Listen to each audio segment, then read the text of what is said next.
There's one thing I hate doing, it's unpacking. So let's unpack together while I talk about our 12-day trip with our 2-year-old and our 5-month-old.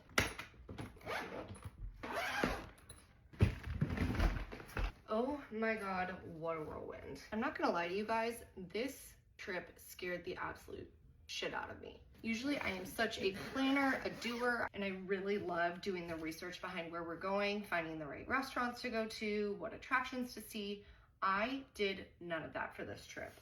I think I'm just still very much so in overload mode with Briggs and not being back at work and just being kind of completely taken out of my typical routine. So I was pretty much frozen with fear when it came to this trip.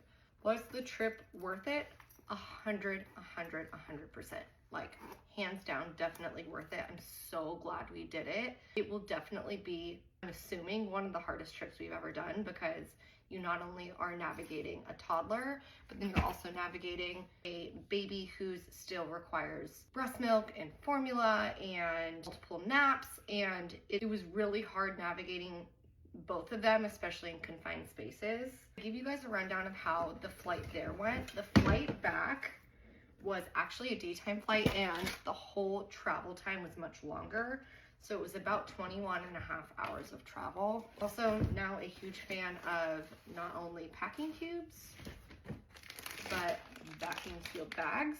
Literally amazing. So we left our hotel around 6:15 a.m. because we needed to get back from Naples to Zurich and then our long flight from Zurich to LAX. Honestly, I kind of thought it was easier than the way there, just because we didn't have to really focus on Cooper sleeping, but it definitely was more brutal for Chris. So the first flight was fine, it was pretty easy. And the second flight was 11 hours during the day, and I actually ended up sitting separate from Chris and Cooper.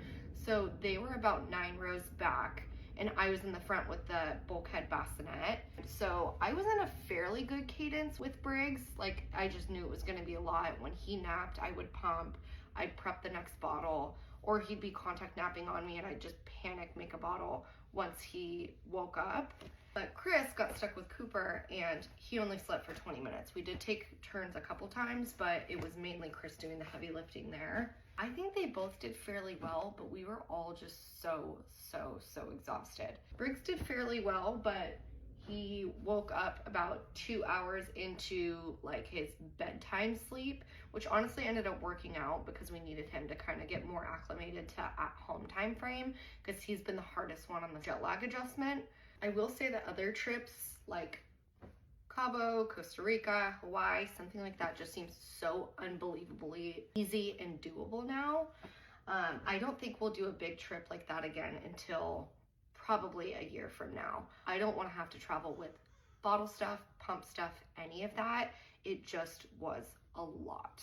But I'm so happy to be back and just getting back into a regular routine. I go back to work on Monday. It's time to get settled back into reality. I'm gonna go take this bad boy back into the garage, do 6 more loads of laundry. So we'll chat later. We'll be here.